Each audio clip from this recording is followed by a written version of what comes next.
Hi everyone, and welcome to Critical Bitches. I'm Jen from Jen's Little Corner. My co-host up the top there is Mama Atheist Amanda herself. Hi Amanda. Hi, everybody.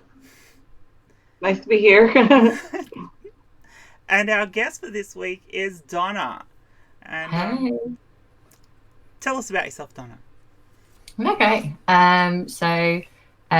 I guess career-wise, so I've been nursing for like 7 years now, and was in A&E for 3 years. I left a couple of years ago after having kids because A&E plus tiny babies that wake up really early is not much fun. So yeah, and aside from that, I've done one other stream with Jen, and sort of part of the atheist community on Twitter. Haven't done much on YouTube, so yeah. Oh, you've been on a stream before though. I have. You I have. have one. Yeah. Yeah. So, have you had enough sleep up there, Amanda? Because I know I haven't. I'm, getting there. I'm trying to catch up throughout the whole week because my week's been crazy. You know that. So Oh yeah, you've had it. a crazy week. 100 subs in a week. That is absolutely magical, and congratulations. Yeah. You're so good. Couldn't have done it without everybody behind me, so I appreciate everybody. Now, I will try and keep track of the chat tonight. We've got Atheist Pastor in there. We've got Critical Cripple. We always have Critical Cripple, and we can blame Math Pig. We can blame Math Pig because he's there. We've got Orla. Hi, Orla. And Bo, Julie. Raven, Orla. Yeah, Raven. I said Orla. Yeah, we got Dave in there twice because Dave screwed up when he joined the chat and joined it with his wrong account. So he out-woofed himself. It was brilliant. Dave says subscribe to me. So. And we've got the Daily Atheist himself. Chris too. So. Yep. So we got a good little house there, offering us comments, our loyal telling fans. us what's going wrong. Our loyal fans, yeah. all the usual sorts. So hi everyone. Chris says no one puts Amanda in a corner. He's talking to you, Jen. I know. Talking to you. So what we're planning on covering this week with Donna is weird emergency room stuff. And as you can see, I put up a little cartoon of emergency room cartoon where the patient's going, ew, is that the only colour bandage you have? Now, has that ever happened, Donna? Have you ever had anyone complain about the dressings they had because it wasn't the right colour? No, I haven't had dressings, but I have had people break bones, moan about being put in plaster casts, moan about boots. You're like, really, man? Like, why are you here? You're like, don't you want to get better? Yeah, I know, right? Do you really have to put my wrist back into place? Well, kind of, if you want to use it, like. Do you ever have to cut someone out of clothes that they didn't want cut? Oh, dude, don't. These people come in like, we think you're having a heart attack. Please don't ruin my shirt. Are you serious? Because you want to be buried in it? Is that why? Yeah, like I need to put defib pads on you. Do you get the seriousness of this, or I'm not sure. Yeah. My cousin had when she was pregnant, she had an anaphylactic fit. Oh gosh. And ended up being put in hospital. Mm-hmm. And she had nails that we used to call talons because they were legitimately long and incredibly strong. And she scratched a couple of the nurses when she was sort of semi-lucid. So they cut her nails. And when she woke up, she was pissed off as all hell. Yeah, because they cut her nails. So when it comes to nails too, I don't know how much you guys know or how much people who are watching know, but you have like pulse oximeters. So they read the oxygen in your blood. Yeah. You can't do that with nail varnish on. The amount of people that used to get really, do you have to? Like, yeah, really do. And so my manicure cost me $100. I bet you've had that. Yeah. I know. I'm like, I'm sorry. What do you want? Reimbursement from the NHS? I don't. It's not going to happen. Oh yeah, you do very strange people who come in. Yeah, I can imagine that some of it's really weird. Well, what's the weirdest thing? I mean, I know I've got a picture that's something similar to the weirdest thing because we were talking earlier, but what's the weirdest thing you've ever had? So you want the orifice chat? Oh, yeah, the orifice chat. We have to have the orifice. Start right in on that, huh? Yeah, come on. Hey, come on. I'm in here. You know this is going to happen. So, okay. I know it wasn't exactly this, but I know there's a story similar. So I'm going to put this picture up, and people are going to look at it and go, what the hell? Why would somebody do that? I know. Okay, so this is So the that story is about a gun. Yeah, no, it's not a gun. It's not that bad. No, it wasn't a gun. I live in England. It's not easy to get hold of guns. Not there. Here it is. Yeah, it's too true, my friend. That's another story for another time. Absolutely.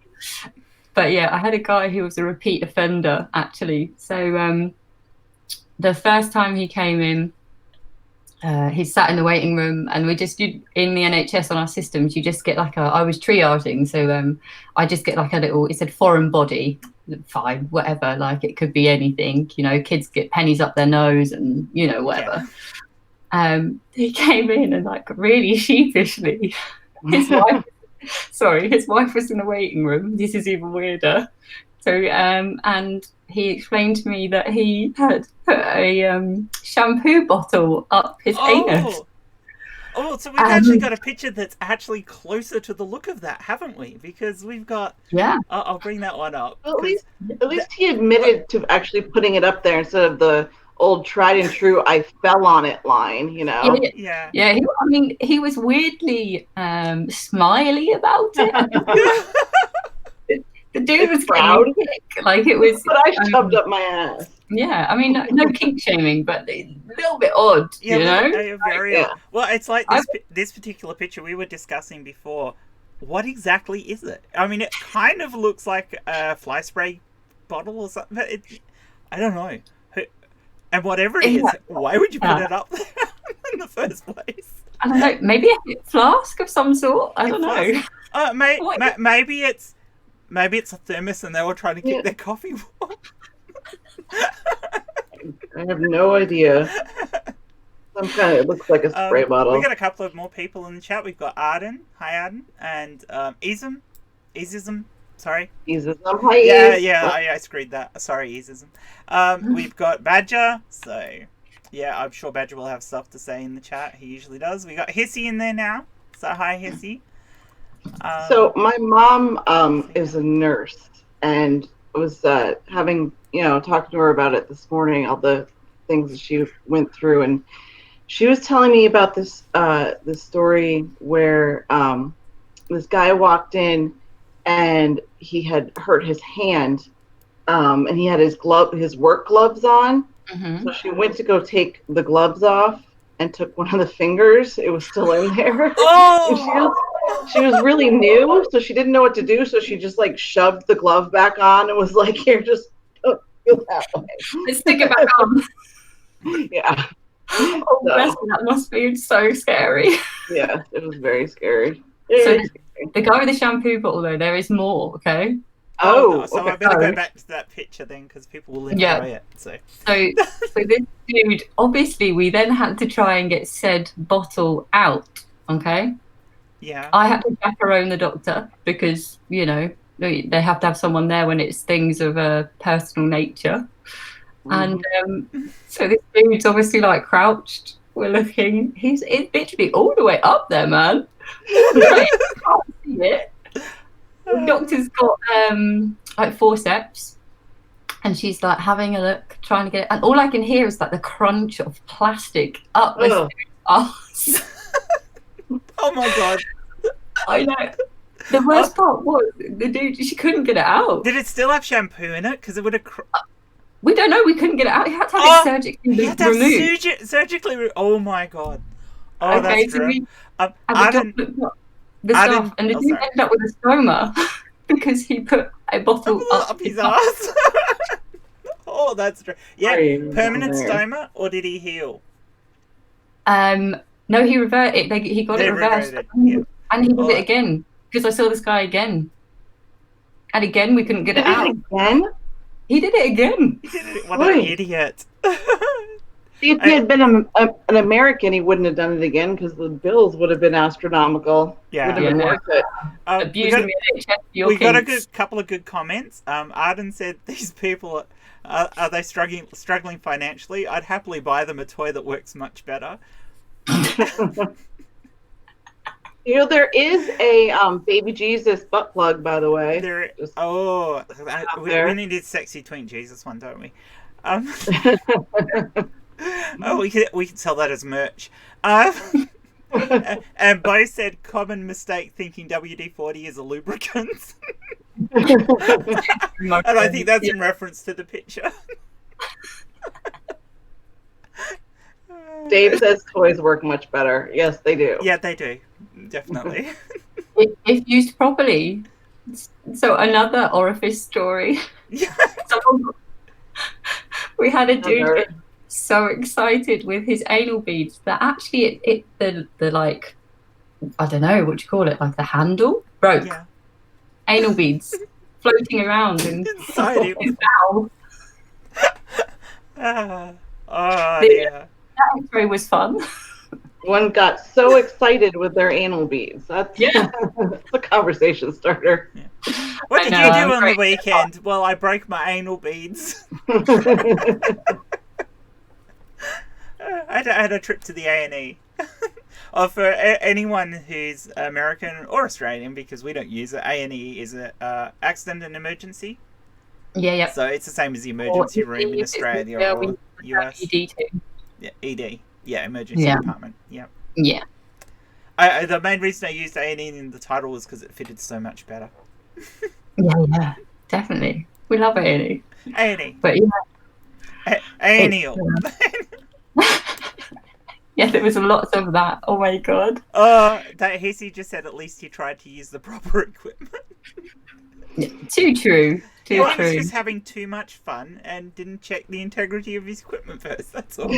That's it. You know. I just have horror stories. Like the first one when I asked my mother, just like weird or scary stories. She told me about this one guy. Now this was back.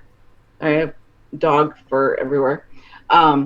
This was back in the early 70s because she graduated from nursing school in '69. So they weren't open 24 hours a day, the emergency rooms here, for at least not in small town Connecticut.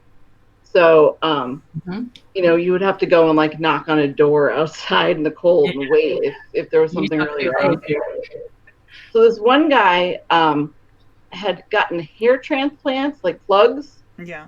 Except they had fucked up and they had punctured his skull. Oh my god! Actually, with one of the plugs, and he didn't realize he had taken the bandage off when he had gotten home, and it just started spurting. Oh! So he drove to the emergency room, plugging the hole in his head. He gets there, and it's closed. So he's just like covered in blood, holding this hole in his skull and knocking on the door. How scary! Yeah. So that's dreadful. That was probably her craziest story. I can tell you a really dark one, but maybe you don't want to hear that one. A lot of it, A&E, a lot of it's dark. It's fine. Yes, Bullinator, that is a candy cane up that person's butt. I thought we'd go Christmassy theme, even though we're well past Christmas. Why not? I can't imagine why anyone would want to use a candy cane. I mean, they get sticky. I mean, why would you go that way? Like, why get the hook way? Just weird. They were hoping they could get a better thing at the prostate. I don't know. I don't know. Actually, it's a bit hard to tell. It's a bit hard to tell from the X-ray whose pelvis it is, but. Oh god, I love it. Yeah, I suppose at least you could wait until the candy cane dissolved. Would it though? No, wouldn't it? I don't think it would. No, because it's not stomach acid, so it has no reason to dissolve. Yeah, I guess. It's hanging around up there. Doesn't work that way. Sorry. Yeah. But I wonder if they were planning on getting hung from the Christmas tree or something. So My mother says that the most terrifying work was always with kids, though. Oh god, yeah. Especially with like dosaging and stuff, because she was never really good with math on the fly. So she actually had somebody that she kept, one of the aides that she made sure did all of the math just in case. Because she said there was one instance where a child was given the wrong dosage and went deaf for some reason. The meds. So, yeah. Yeah, with kids, you have to do it by their weight rather than it being like a generic dose for adults. So it's a lot harder. So in the UK, we generally have like children EDs, rather than adult and children necessarily being together. But the ED that I worked in, we took walk-ins. So if someone walked in with their kids, we still had to deal with that. So we used to have lots of seizing kids because of temperatures and. Unfortunately, one that died, and the larger hospitals here. Whoops! I'm knocking my microphone. The larger hospital here all have separate adults and children's EDs. The smaller hospitals, no, it's just one ED, but it just depends on the size of the hospital. Which I assume would be the same in the UK. If you've got a small hospital, you'd only just have the one ED anyway. Because that's it. So what happens is we just don't take ambulances that have children. So it's just people that walk through the door. Yeah. So if there's anything really bad going on, they go to so we've got a major trauma centre close by, and they've got a whole kids hospital. So it's not just the ED; it's the whole hospital just for kids. Yeah, that's what it's like in Hartford. I'm from Connecticut, so the major hospital in Hartford is right across the street from the Hartford Children's Hospital. Yeah. I remember my son stayed there for a couple months after he was born. So. Bless you. I have a good emergency room story then about Angel. So he's gonna love you for this. He was really sick after he was born, and he had meconium aspiration, so they had to intubate him because he wasn't getting enough oxygen saturation, and the intubation messed up his lungs. So he couldn't take food orally for a long time. So I think he had a G-tube until he was 8 months old. So he was in the hospital for the first 3 months. I couldn't take him home until May. I remember bringing him home. He was home maybe a couple of weeks, and I gotten up in the morning and I was changing him, and he just yanked the G-tube out. Oh, no. So here I am, no sleep at all. And I've got this infant, this already sick infant with his fucking hole into his stomach. Oh God. The balloon that holds it in, that's why there was a leak in it. So there was no way to even put it back. I wasn't going to put it back in. So I ran up to the hospital down the street, but they didn't have a replacement G-tube. So I had to go all the way down to Manchester, an hour away that was scary as fuck. Like nothing has ever been more scary than that. Like so having G-tube, it's like straight through the stomach wall, yeah? Yeah. That's what you get. So we call that a peg. It's just we've got NG tubes to the nose. It's different, just different terminology. Oh bless you. The stomach. Jeez. So we've talked about orifices with people up the butts, but what about things that kids or adults have swallowed? Oh God, kids are worse than adults, definitely. Kids are worse than adults, yeah. Always pennies, like a whole Lego brick, man. Like I was like, that's gonna. Well, I've heard of the kids shoving Lego bricks up their nose. So no, I had a kid swallow a Lego brick. How? Like a proper thing. What the hell are you doing? Hey, at least chew it up first. Just what about. But yeah, like, do you guys like I had one kid with a 50p coin. You probably don't, but that's like that big. Like, it was like massive right here. I was like, what? Why? What are you doing? You have to like swallow water with it, like a pill, to get it down that far. Jesus. Yeah, I know. Like, what the hell? And the problem is, like, the further down it is, there's not really a lot you can do. No, I'm guessing that one was something that's probably been maybe swallowed. I don't know. The weird picture, we couldn't figure out what it is. I'm thinking it might be a hair clip, butterfly hair clip, and it's a kid. Yeah, potentially, actually. Yeah. So Or just a whole load of pennies. a whole load of pennies, yeah. They're hiding their pennies. I don't know. Looking at it, Chris trying to said work it out. that his kid put a plastic ball bearing up her nose and gleefully pronounced it's up my nose. Yeah. Kids and noises. Wow, what is it? Yeah, look how clever I am, says the child. Her Bullinator said of the previous picture, brings a new meaning to the word Candyman. Oh.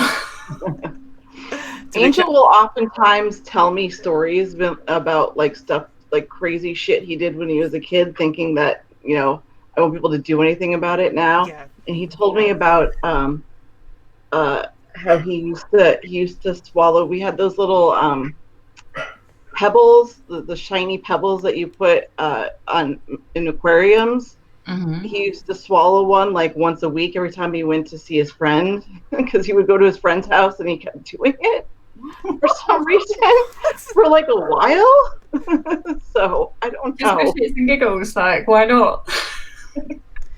Yeah. My daughters are surprisingly good. They never swallowed anything stupid.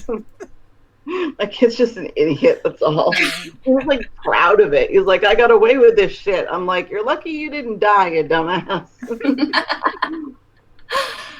I haven't got there yet. I'm sure it will be my turn with that sort of crap soon. My kids are too little. Yeah. I can remember as a kid panicking my mum because I don't know if Disprin's a thing that only we have in Australia, but it's a dissolvable aspirin that is designed so you can dissolve it in your mouth for kids. Sure, so sure. they can Yeah, we've got stuff. And I used to love the taste of it, and I managed to get hold of a packet and did a whole packet, and she absolutely panicked because. Oh my god, Jen. Yeah, because you know, a 6 or 7 year old having a whole packet of Disprin is not great. Not particularly. I was fine, but yeah. Oh, bless you. Yeah, kids as well. Accidental ODs for kids of like random crap. Well, they think they're lollies. Or in the case of me, it tastes nice, so I want more. Yeah, so like we used to get kids, but kids that would just sit and eat like poisonous berries. We'd be like, "How many have they had?" Their parents wouldn't know because they're just at the park. It's fine. You're not like judging anyone. But you ask the kid's like, "Oh, I had like 2 handfuls." Why? They're rank. Why are you eating them? Chocolate laxatives. Yeah. Oh, that's a risky one. That because it looks like chocolate, tastes like chocolate. Yeah. Why not? Chocolate, but kids bad don't eat anything. Chocolate. So. Bad chocolate. That's what it tastes like. Like nasty Easter egg chocolate. Yeah. Mm-hmm. Yeah, really nasty Easter egg chocolate. What about adults though? Have you ever had an adult come in who'd swallowed something really stupid? I don't think I have, I'm trying to think. Yet they'll put stuff up their asses. It's just... Yeah, they like putting stuff in... They're not going to swallow it, they're going to shove it. Yeah, they're not going to swallow it, they're going to shove it. No, I don't think so. Although, this is a good one. Oh my gosh, I forgot about this. I had to say, so some strange woman came in, she was talking to me, she was a dog walker, okay? Yeah. She's taking her dog for a walk, and she said, I've been bitten by a dog. I was like, okay, because like we'll give people tetanus and stuff, just to cover them. But so I said, so what happened? Because you have to give some sort of a history. So she's walking her dog, and the dog started fighting. This woman told me, she said, so I shoved my finger up the other dog's arse. What? What? What? Why? And it bit me. The other dog? I would bite you if you stuck your finger up my arse. I was like, okay, and like obviously my face was like, what the fuck? And she was like, yeah, that stops dogs fighting. I was like, okay, pull your dog away. Like, I don't know, your first reaction is to stick your finger up their arse? Unlubed and everything too? Like, yeah, just like, bang, get off my dog. Honestly, and apparently that is a thing. I was like, is that a thing? What is that? Maybe they'd be watching too much South Park, where they did the whole joke of what's his name? He's from Australia. Oh, well, he's dead now, but Oh, Steve Irwin. Steve Irwin with South Park did a thing of him where his whole thing was sticking his thumb up an animal's ass. So. Yeah, And maybe they thought it was a real thing. You shove a finger up its ass and it's gonna work. I don't know. Bullinator has a story in the chat if you want to read it out, Amanda. I found my dad's single razor blades. No, I didn't eat them, but I did find them quite pretty and decided to squeeze one in my hand repeatedly. I was 4. I still have a scar from it. Oh my god. Savage. Yeah. Well, we all do stupid things as kids. I mean, it's pretty obvious you're going to have things come into A&E with kids. I'd assume accidents with glue is quite common. Oh yeah. I mean, like even with adults, but yeah. No. I got glue. Adults generally like fingers together. Yeah. Kids were just like. Oh no. My mom was telling me the story about this guy who was using some type of glue and was putting lotion on, and he lotioned his balls, but it was the glue, so he glued his hand to his balls. And I have no idea how he screwed the two of them up. That's amazing. Did he confuse the glue for the KY, did he? Something like, I think he just like ended up accidentally mixing some of the glue into the lotion somehow, but then was lotioning, why he was randomly lotioning his balls. I'm not going to question that, but that's how that story ended. Him walking into the ER with his hand, he was wearing sweatpants. So he was just like, had one hand right underneath. For the benefit of the chat, we were discussing what this thing is up this person's ass earlier. We think it might be a Buzz Lightyear, but I'd love to hear more from the chat about what you think it is, because we can't figure it out. It's obviously a toy. Yeah. The more you say it, the more it's definitely Buzz Lightyear. Definitely. It's the wings. Well, again, why would they shove it up feet first? Yeah, I don't get it. It could also be a Voltron, I suppose, because the Voltrons looked similar. Dave says that it's Buzz. It's a Buzz. It definitely looks like Buzz. Yeah, I think it looks like Buzz. Okay, what did Badger do? Here's a lovely scar from where I learned not to carve towards myself with a knife. Yeah, that's a good thing to learn. And another one where somebody whacked him in the face with a hockey stick. Now the question I have for you there, Badger, is what the hell did you do to get whacked in the face with a hockey stick, or were you just playing hockey? Yeah, I might think the former, to be honest with you. And Dave answered our question before by saying you people obviously haven't spent enough time trying to shove things up your ass. Yeah, I know. I feel like I haven't lived. That seems to be more of a male thing, I think. I don't know. The shampoo bottle, we were like, is it Head and Shoulders or is it Tresemme? Because that's a really big difference. Like, if you've shoved Tresemme up there, I'm impressed. Was it a pump top or was? Well, I don't know. We didn't get that far. We were like, oh, they did. You mightn't, but they did. I think every crazy ER story is always going to devolve down the path of what was found shoved up whose ass. It was that picture of the gun, Jen. Did you put that up? Yeah, I put the gun up before. That was we started with the gun, actually. There it is. It's up again. Crazy people. It's great. Yeah, I can't believe that. Let's hope that gun was not loaded. It could have been a weird attempt at suicide. Yeah. I mean, definitely. A really weird attempt, but it would be really stupid and potential. And probably wouldn't kill them either. No, okay, so let's have a discussion. What, can you commit suicide by shoving your gun up your ass and pulling the trigger? No. Try it. Something Angel have discussed. I'm not going to say at length, but the topic has come up. Mm-hmm. We're Star Wars fans, big Star Wars fans in my family. What happens if a Jedi mistakes their lightsaber for a dildo? Death? You're dead. Well, yeah, but I mean, like, you're gonna go through in half, no? Like, but does it go off? And okay, you know what? Never mind. I'm done. No, I mean, if they press the button, it does, doesn't it? If you press the button to suicide by gun up twat just made me think of it. Never mind. I'm good. No. I'm following you, Amanda. It's like, but they'd have to press the button. They'd have to actually turn it on, which, at that point, yeah, I'm guessing they're dead. You think they would realize beforehand? Yeah, well, you'd think people would realize shoving a gun up their ass was not a good plan. So, I'm sure there are Jedis out there who are desperate and stupid.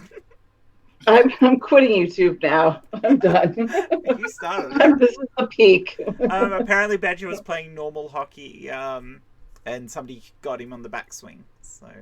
Oh. Yeah. He's just a duh.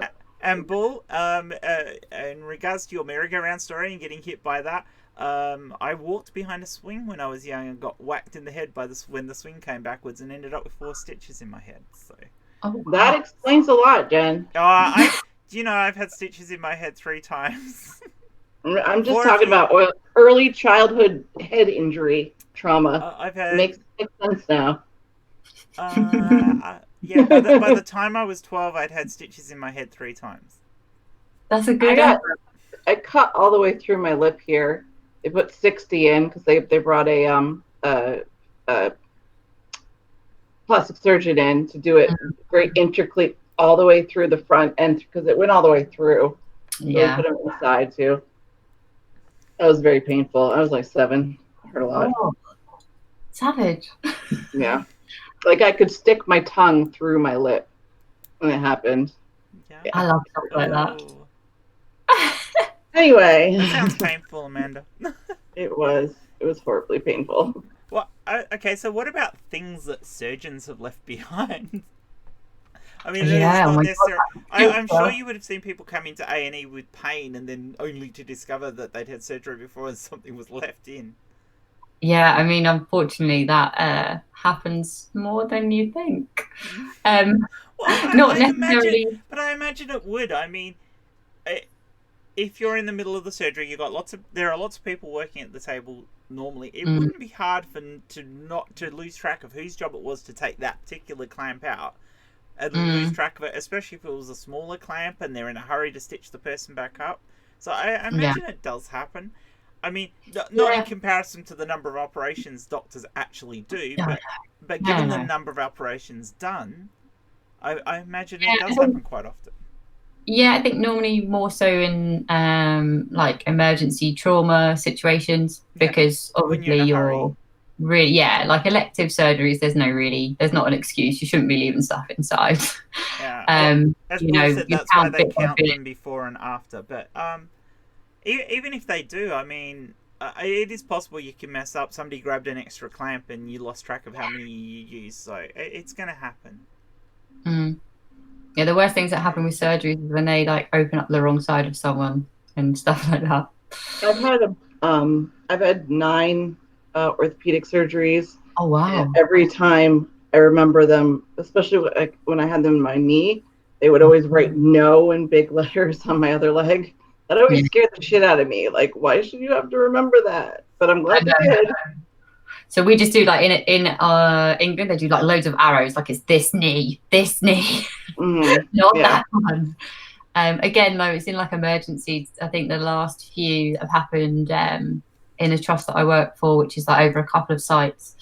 It's been brain surgery and it's been emergencies where they've opened up the wrong side, which is obviously there's no excuse. You shouldn't be doing it, but it's never again like elective stuff generally.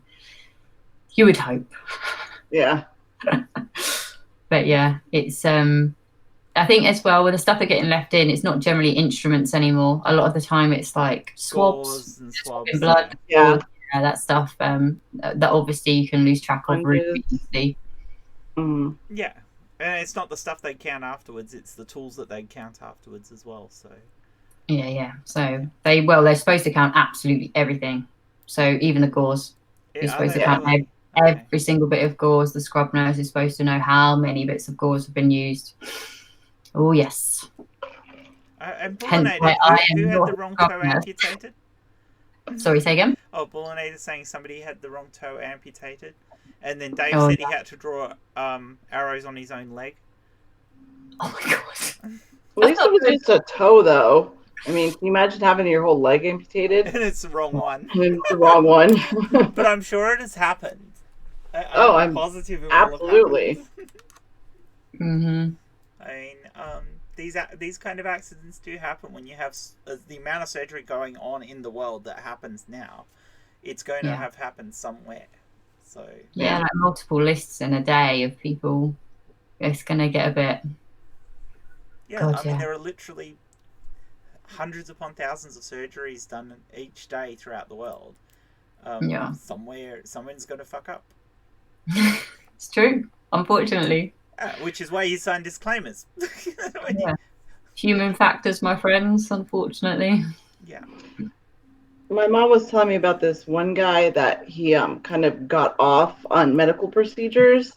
So he would every couple months or so he'd show up with some feigning some illness just to get some IVs stuck in, and he would actually audibly be like, oh, when they would place the IV in, yeah. But they had to do it just to go through the procedure and do all the tests that he might need or whatever. But they knew every time that he was just there just to get touched by some nurses. So. Yeah, welcome to our world. That's A&E a lot of the time. A&E is drugs, though.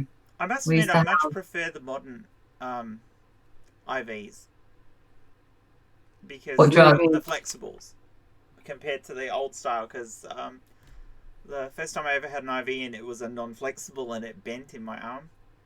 Ow! Yeah, so they had to remove this thing that had bent because they put it up in the elbow and I'd moved and it bent. Yeah. And they had to remove that, and that was painful. And then they had to put another one in. They ended up putting the second one on the back of my hand so I wouldn't bend. Yeah, gosh. But yeah, I mean, all the modern ones are flexible. Yeah. So I've never actually worked with non-flexible, only heard. Yeah, the tubing for the new ones. It's not really new. They've been around a while. Yeah, they have. It's a catheter that they thread into there. Through the needle. Very tight one. Yeah. So and then they take the needle out that they used to get it in with, and they just leave it in. So, Hey, speaking of catheters, at least they were IV catheters instead of him having her do a full bath every time. That'd be gross. Yeah. Oh well, I mean, they're never nice urinary catheters, but guys are much easier than girls, quite obviously. The more children you have, the more your anatomy does not look like a textbook. So sometimes with women, it's a bit like, Yeah. It's quite painful too, to be honest with you. I remember having to get one. I was over one of the surgeries I had, one of the knee surgeries I had to spend the night, and I was completely immobilized, and so they ended up giving me a catheter, and that was fucking painful. So I can't imagine wanting to get that done. So no. Oh no. They apart from bless them, the only people that really want them are elderly people because they don't want to have to get up in the night for a pee. They're like, can't you just give me a catheter? Fortunately, the only time I've ever had a catheter, I was not awake when it was put in. So. Yeah. So that's much more pleasant. It's still not fun to have taken out again, though. No, but it's much better for getting it taken out than put in. Trust me. Yeah. But yeah, we won't go into the ins and outs of a catheter. No, no one wants to know that stuff. No one wants to know about catheters. Hissy asked you a question. Donna, tell them about 111 and the people they send to A&E with blocked noses because they have difficulty breathing. Okay, so have you guys heard of 111? I haven't. Okay, so in England, because the A&Es get kind of overwhelmed, and the GP practices also, we're just obviously overwhelmed because people go to doctors for nothingness because they can here. Yeah. So 111 is a telephone consultation you can have with someone, not necessarily a health professional. It's all tick boxes on a screen. So you'll say, I think I've got a chest infection, and they'll say, are you breathing? You're talking to them. So yeah. And they go through like loads of questions, just making sure you're not having a cardiac arrest, obviously. Yeah. So what it was meant to do was to free up. So they would say, like, you don't need to go to your GP till the morning. You can go to the pharmacy. You know, you don't have to go to A&E at 3 o'clock in the morning with your cough that you've had for 2 years. Like, there's no need for that.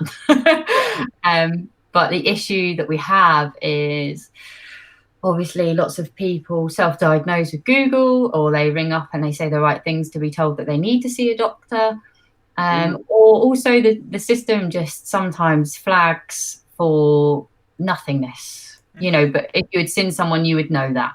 It's, you know, and it's not always people's faults. They're being told to go to A&E, so they're like, shit, I need to go, like I'm going to go to A&E. But I've had someone turn up in A&E telling me that they'd hurt their leg. So 111 had told them they potentially had a blood clot and they need to go to A&E straight away. Fair enough. The woman had told them it was red, it was hot to touch. They're all normal symptoms of having a DVT. So like a deep vein thrombosis, so a clot. And she came in demanding. She was like, I've been told I have to see a doctor within an hour. We're like, well, it's a 5-hour wait. I'm really sorry. You're not going to see a doctor for 5 hours. And on looking at her leg, it wasn't red. It wasn't hot to touch. And when I prodded her calf, she had no pain. I was like, what's happened? She said, I fell. They asked me if it was red. It was red when I fell. I was like, are you being serious? Oh my God. Right, because you've got a clot. That's not the way this works. Is it red now? Is it hot now? Yeah. Like, what are you talking about? You've been outside and now it's cold. All right, okay. Do you have a heat on? I don't know. Yeah. Had people walk in and just demanding to see doctors. Was absolutely hilarious. Had someone come in saying, I choked on chicken 2 hours ago. Okay. Well, you're talking to me now. You're not choking. She was like, I got told by 111 I had to come to A&E. I was like, but you're talking and you're breathing. And it was like a 31-year-old at 2 a.m. I was like, why are you here? She's like, I'm going to wait to see the doctor. I was like, well, you've got like a 4-hour wait. You can wait if you really want to. Like, okay. Now I really need to know about your story. How did a hospital lose your grandmother? What? Let me see. What? Instead, the hospital lost my grandmother. End of story. Oh, mad. And Hissy got sent to A&E because they thought she was having a stroke and she had a migraine. Oh, Hissy, I know. Oh, that's sweet. I know. It's crazy. Well, with a stroke, you have to get in within a certain amount of time. You have to know when the stroke was and everything to get certain meds. And so we have a system where we are we put out like stroke calls and stuff. So, you know, it's simple. It's really difficult because obviously if there was a healthcare professional over the phone, you could ask someone to do these tests for themselves. And if they were honest with themselves, then they would know that it wasn't a stroke. But we can't get nurses in the hospitals, let alone on phones. So, you know, what can you do? It's difficult.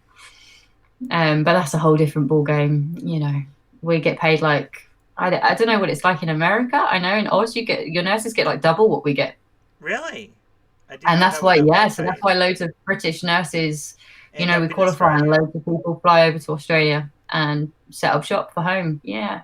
Oh, wow. I never realised that. Weird, so. Yeah. We get a lot of foreign nurses in Australia, I think, because the pays are generally well. A lot of them end up working in aged healthcare, so in homes and stuff like that, because the conditions are better.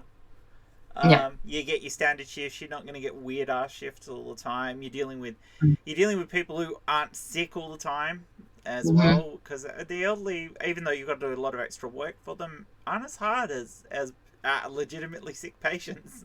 I mean, some of them are sick. My mother worked in she was a director at a nursing home, and she said one of the worst parts about that was the families and the way the families actually treated the people that they had in the homes, how they kind of just would dump them there, and you know, and I don't know. She said that was really difficult for her. She would get a lot of people. They would like give the nurses their stuff, because they're dying and their family's being terrible, and they're just like, "What? This is special to me," and you care about me and you're taking care of me. So, in fact, one guy gave my mother a car.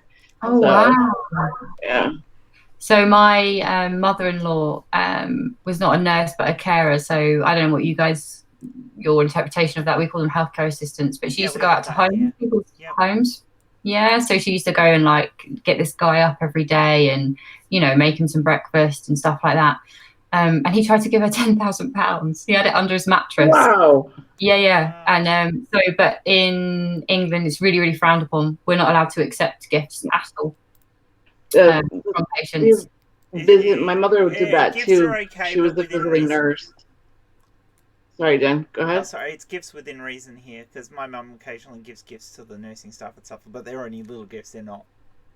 Yeah, so like biscuits and stuff we can accept, but like if someone tried to give me something personally, I can't have it. It's for the ward, so like for everyone who works there. Oh, really? Oh, well, no, they don't do that here. No, they can give gifts to the individual staff. Badger's actually told his story, but Amanda's got one first.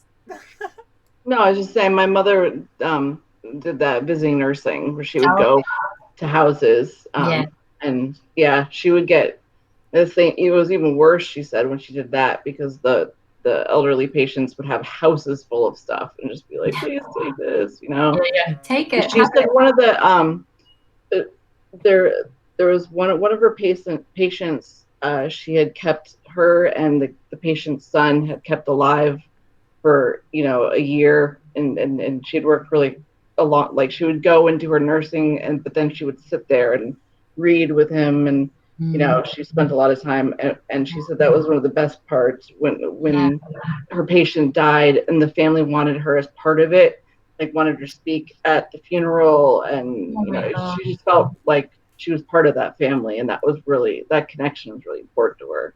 So that's just a lot of time that's palliative care. So I've gone from A&E to palliative care. Which is really rewarding in a completely different way. Like in A&E, you'd see before your eyes, like saving someone's life. But with palliative care, it's a lot more like that. It's more time with families, giving someone the best send-off they can have. I think it's I don't know about where you guys are, but palliative care here is kind of dominated by Christianity. So all our hospices are like they're named after saints and that sort of stuff. Like that here too. To be someone who's a bit more secular in that sort of environment is it's unusual, actually. A lot of nurses that go into it have some sort of faith. But even though that Britain's really secular in itself, but when it comes down to stuff like that, it ends up being a lot more spiritual. But anyway, that's completely off the subject of A&E. Badger said what they did was his grandmother had Alzheimer's, and they put her in a waiting room where she sat for 12 hours because she didn't want to disturb anyone. Oh, they just forgot about her. They just forgot about her. Oh, no. Oh, that's horrible. And Bull went to a clinic for sinus trouble, and they sent him to the hospital for a spinal tap because they thought he had meningitis. So. What? Yeah, a bit of an overreaction, that one. Although I can understand that because meningitis is quite deadly. So I know, but like for sinus trouble, viral meningitis? It's a big jump, no?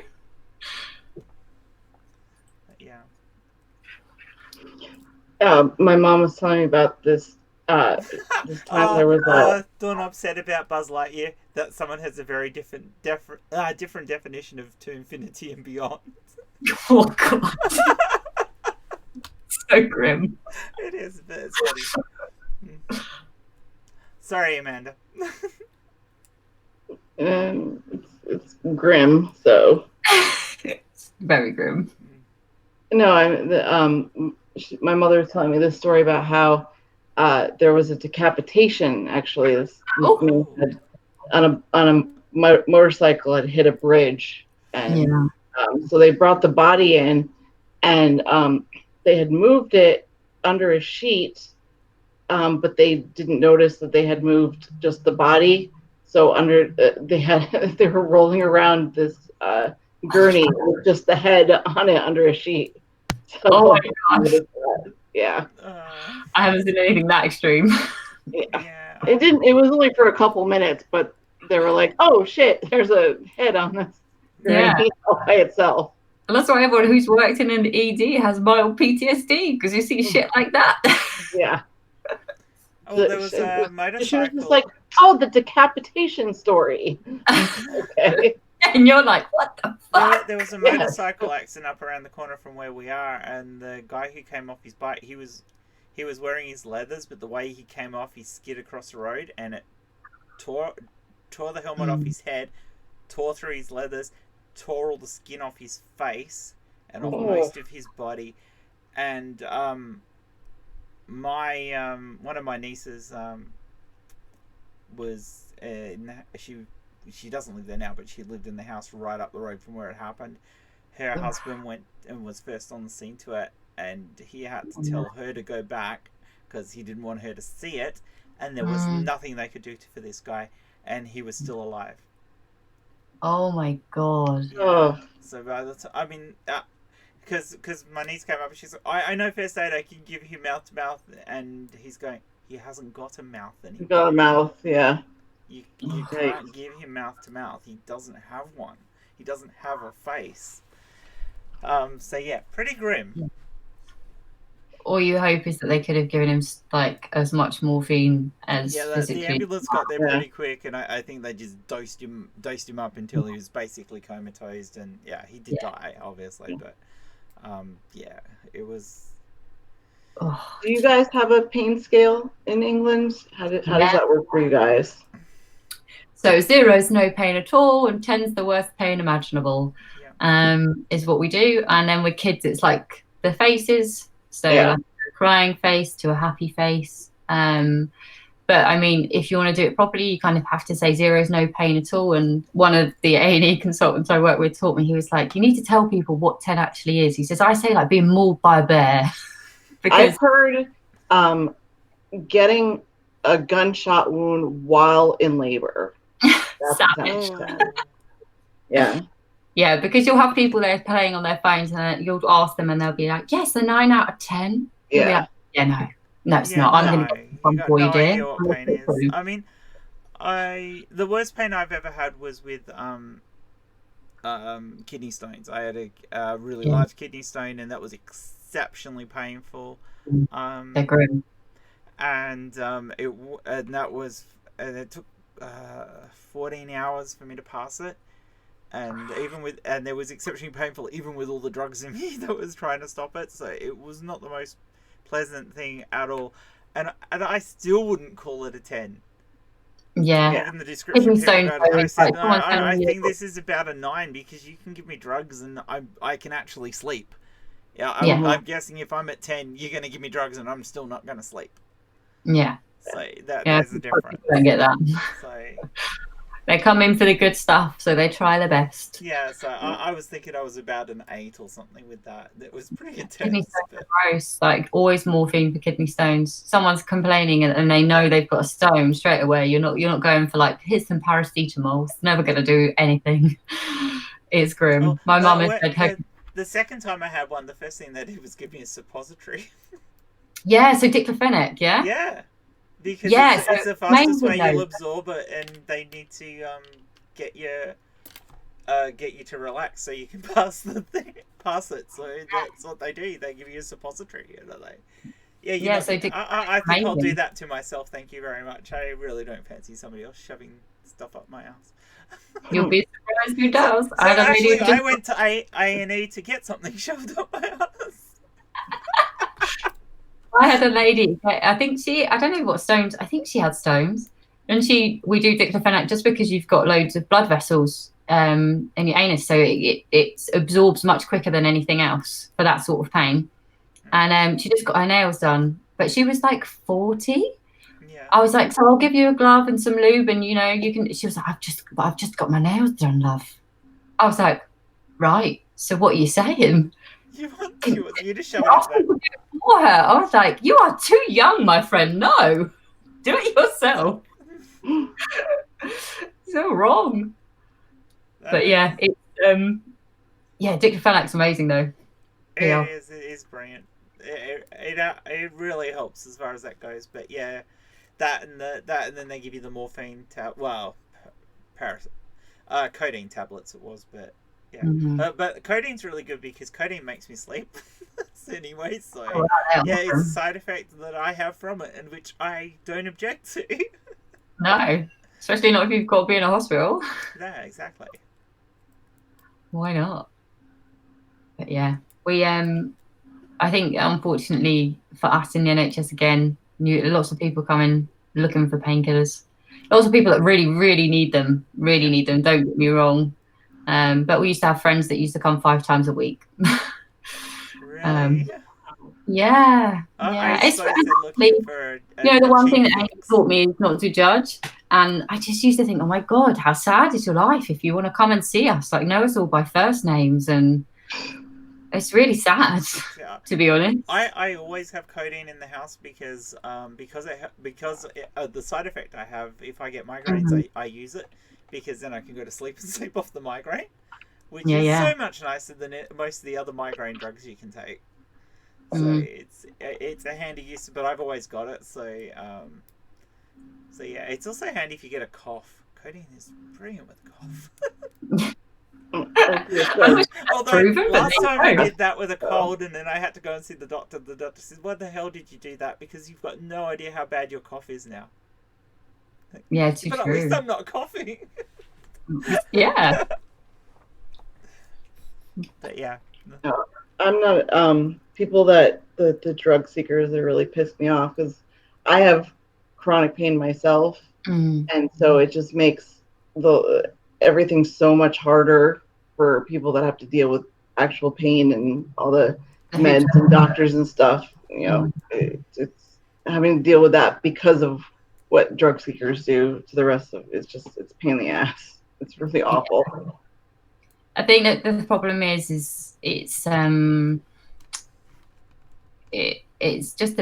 really sad. It is just really sad. Like these people, some of them are so young, and you just think, man, how have you got to this point? But yeah, I can totally see what you're saying because there's a lot of hoops to jump through to make sure that people aren't just coming for stuff. Yeah. I'm in a smaller hospital, so we used to know our regular attenders really well. So we knew the people that were going to see like pain consultants. We knew the people who were genuinely really struggling. But I think obviously in larger hospitals that's really hard. But yeah, we had our regulars, and you know, sometimes people, the joys of the NHS was sometimes people were just homeless, they're just hungry. So they'd come in telling us they had pain, but you'd give them some paracetamol, then they'd be fine, but they'd be hungry. So you give them like 3 sandwiches and they just go. Again, not what we're there for, but you know, A&E in Britain is just classed as a safe place. So lots of people would do stuff like that. You know, people taking seizures to get a bed for the night. It used to happen all the time. And yes, all our mental health is still health. Yeah. Oh God, yeah. Oh my God, don't get me wrong, but A&E is not the place. It's not the place. No. I actually used to really not enjoy. Is that a bad thing to say? I used to like looking after people who are having problems, like mental problems, but it's loud, it's brash, it's busy all day, all night. It's just not conducive to someone being calm. It's a horrible place for people to come in crisis, but it's better than nowhere. Well, I lived in Tucson, Arizona, and actually I went to school there too. And my roommate was a psychiatry major, and so she would tell me about they have a separate wing for people that are having mental health issues instead of going to. But the thing is, there are these lounge chairs. You know the chairs that they set up for when you get your chemo. Yeah. It's those all just in a row, and that's where they sit all night. Like they don't have beds or anything like that. Even just like regular ER patients, they sit all of these. And some of them are, you know, just having a rough time. Some of them are off their fucking nut. Yeah. But they're just stuck in these chairs all night. I thought that was horrifying. Yeah. You know. So In England, what we have, I can't speak for all of Britain, but I know like our services are really poor and really far and few between. And we would have people stay with us for weeks who were having like psychotic episodes, like full blown. I had a chap dancing around naked once around the apartment, you know, and he had no idea what he was doing. But if you went near him, he was a big chap, and he would get quite aggressive. I wasn't trained to look after people like that. That's the thing that I have an issue with the way that it runs in England, is that I had minimal training to look after people with mental health problems, and there are no beds. So people, you know, when people were getting beds, I'm down south, like as in like South Coast. They were going like 5-6 hours away from their families and away from anything they knew. You know, and that chap that I just spoke about, it would happen every winter. So there was obviously something that triggered him. It was always around December, January time. He would have these episodes. So we knew it was going to happen.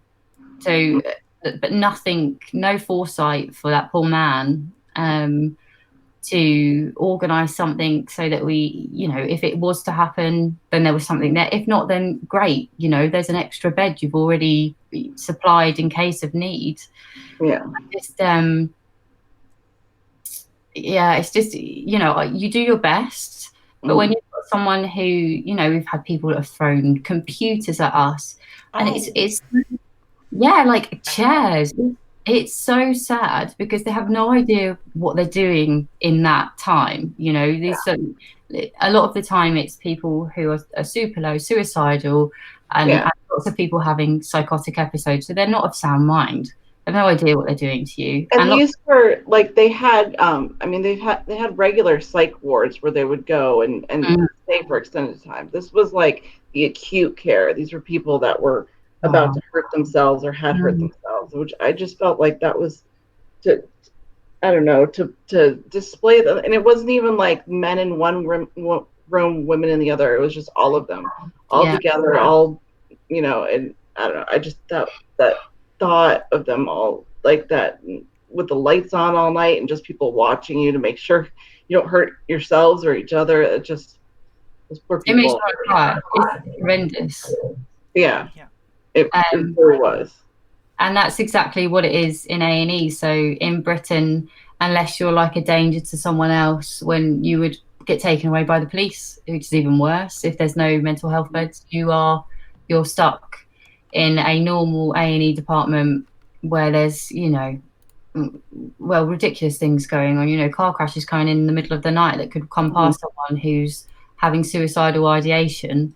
And they're seeing all of that blood. They're seeing all of that stuff happening. Yeah, that's just going to make it worse. I don't know what the answer is, but more beds. But I mean, again, we have no nurses that want to work. It's so yeah, it is what it is. Yeah, unfortunately. But it's in my experience, being in A&E is never good for someone's mental health, especially if they're in crisis. Yeah. That's the struggle everywhere, though, isn't it? It's a balance of beds and stuff, because you could overstaff an A&E and or emergency room, whatever, and you can guarantee that on the busy times that you're going to be able to cope. But then when you're not busy, what are all these staff members doing? Yeah. So it's a really hard thing. So like in A&E here, generally early morning is the quiet time. And as the day goes on, it gets busier. And then you start slowing down a little bit for walk-ins come 3 o'clock in the morning. So like 3 o'clock in the morning to like 10 in the morning. That's the quieter period generally, if you're having a normal day. And so it's really awkward shifts for people to try and have a life as well. So there are twilights and stuff, but no one wants to do that 5 days a week, because then you don't have an evening, you don't see anyone. Nursing is just antisocial, and there's so many jobs people can do that aren't. And especially in this country, you can make a career out of nursing. You can do really well. You can earn lots of money if you want to. And I think what we have is this inclination of people who love nursing and they just rise and rise and rise, but no one's now taking over the lower posts. And that's where that's a money thing too, isn't it? Though, like you were saying yeah, before, that definitely. if you can earn better money overseas, well, why not go overseas and earn better money? Exactly. It makes sense. And ED for us, so I don't know how it works for you guys, but you don't get paid any more for working in ED. I get paid exactly the same working on a palliative ward than I did working in ED, and the pace I can tell you is completely different. Well, the knowledge. I know that the nurses who work in aged care get paid exactly the same as those who are working in the hospitals, which would include the ED. So, yeah, which is another reason why they choose it, because you're getting paid the same money and you're not working. Yeah. Why work the hard job if you don't have to, and you can work a more rewarding job, because for a lot of people it is more rewarding to. Certainly, yeah. I mean, like I would see people I'm assuming you've probably heard of the 4-hour targets in Britain for A&E. So people get admitted, you've got your 4 hours, you've got to get out. So we would literally, you save someone from dying and then you wouldn't see them again. That'll be it. Or like I'd give people IVs and I'd never see them again because they'd be gone. So you'd always feel like you've done half a job. You didn't see anything through. Unless I worked in resus, so I'd have the most sick patients. They used to stay longer a lot of the time, and that was, overlooked because the wards wouldn't be able to handle having, like 7 patients and someone who's that dependent. So you've got a bit more there, but working in cubicles, I'd strap someone's leg up, I'd never see them again. It's and it gets hard on the soul in the end, because like you see these people in crisis and you see these horrendous things, and then you never see it through and you never know how they are, or you just see them again when they're in some sort of crisis again. I mean, at least if you're on a ward, you have a chance of finding out what happened to a patient. Yeah, exactly. And if you're working aged care, you know what's happened, because you're there, you're dealing with these people all the time. So, yeah, I can see. Whilst it may be an exciting and different challenge to do A&E, I can understand why people wouldn't last there for very long.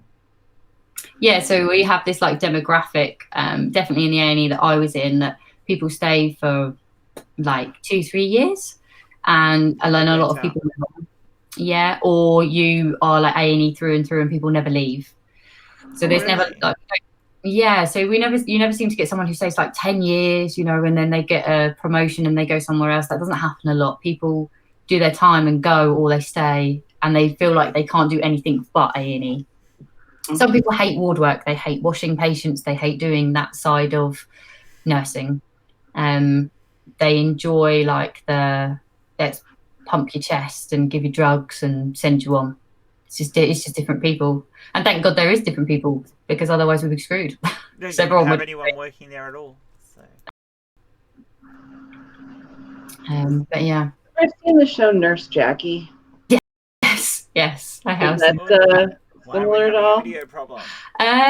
In some respects, the dark humour, certainly, yeah. Well, wrong uns in A&E for sure. Still, I won't subject you to all of that. But yeah, some things, and obviously some things are like over exaggerated, it's like all different shows, like Scrubs. Not everyone's shagging everyone. That's not the way it works. We're too busy. I was say nobody's fucking the pharmacist for the drugs. No, man. Like, they try and make it so exciting. It's really not. Like, you're hiding the sluice to have a fart on a night shift, and that's about all you do. It's nothing. Okay.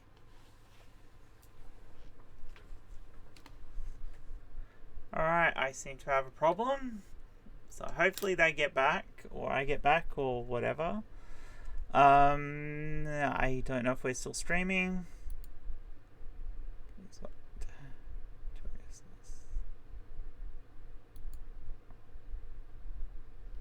Yeah, this might be my internet. Okay.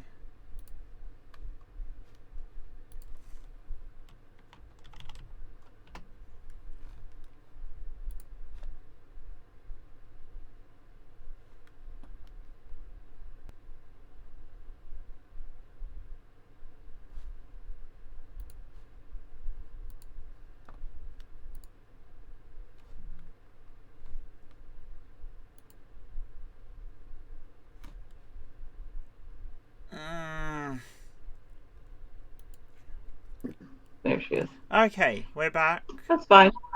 We don't need her. Fuck her. There she I is. don't know what Hey. happened. YouTube's not receiving the stream though, but something weird happened my end. Are we still on? I don't know. If you can hear us in chat, Okay, it's got can you it. tell us, please? Okay, it's picked us back up, I think. Error, no. Close. It's buffering or something. I don't know if it's working or not. Alright, can people see us at all? Or hear us? Can you? If you can hear us, can someone say something, I might please? stop and start it. What did you do, Jen? Jesus. Windows. Hopefully it'll And they pick it up. can hear all of us. Yeah, there's a laggy thing, but hopefully it'll pick it up again. Cool. So. We didn't get to talk about Jesus. Okay, so it's not. It's not. Yeah, I don't know why. Sorry, guys. I have no idea what's happening. Well, you gotta show us our twink of the week. Yeah, sure. Well, shall we wind up, because I've obviously got internet problems and it's going to cause major issues. So I'm sorry, I had to stop OBS and restart it because of whatever was happening with the stream, and I actually lost connection with you guys with StreamYards, which was really annoying. So yes. So Donna, I know Dave's been shouting at your Twitter and the things, but shout thanks, out. Dave. Pardon? So shout yourself out, Donna. Just say Cool. Go follow you on Twitter and everything. So yeah, follow me on Twitter. I think it's Donna_TT2. Yeah, that's the only place I really am at the moment. So come talk to me. And Amanda, what have you got happening? I did my first live stream yesterday. That was fun. Yeah, it was. It was almost 3 hours. So it was long, but everybody had fun. Kate from Critical Bitches stuff, or yeah, we're Critical Bitches. Kate from Bionic came by. Sorry. And so we talked about some stuff, and we actually figured out a few new shows during that. So I'm gonna start doing a show where every week I'm gonna stream with someone, and we're gonna talk about a television show of their choosing. Yeah. I think what I'm gonna do is just think of some questions and just discuss it. Something light and fun to do, probably on the weekend or something. Talk about shows, and Kate might do Babylon 5. Well, she hasn't decided yet. But I need somebody. I think I want my first show to be either Buffy or Angel. So anybody out there that feels like you know Buffy or Angel well enough and want to come on. Except Jen, she says, yeah, I've watched Buffy's. I own all the discs. I own all the series. I've read some of the books. I've watched all of Angel. Yeah, I have watched Buffy at least 4 times all the way through. Okay. Then, you or someone else or whatever. I just thought there was another show you wanted to do. Oh, no. No, don't do Buffy with me. Yeah, no, I'll do Doctor Who, or I'll do Babylon 5 with you. But yeah.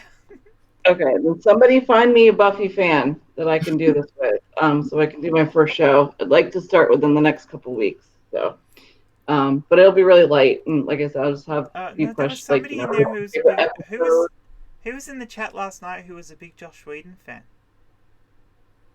Joss, for the 5 billionth time. It's Joss. It is. Not yes, Josh. It is.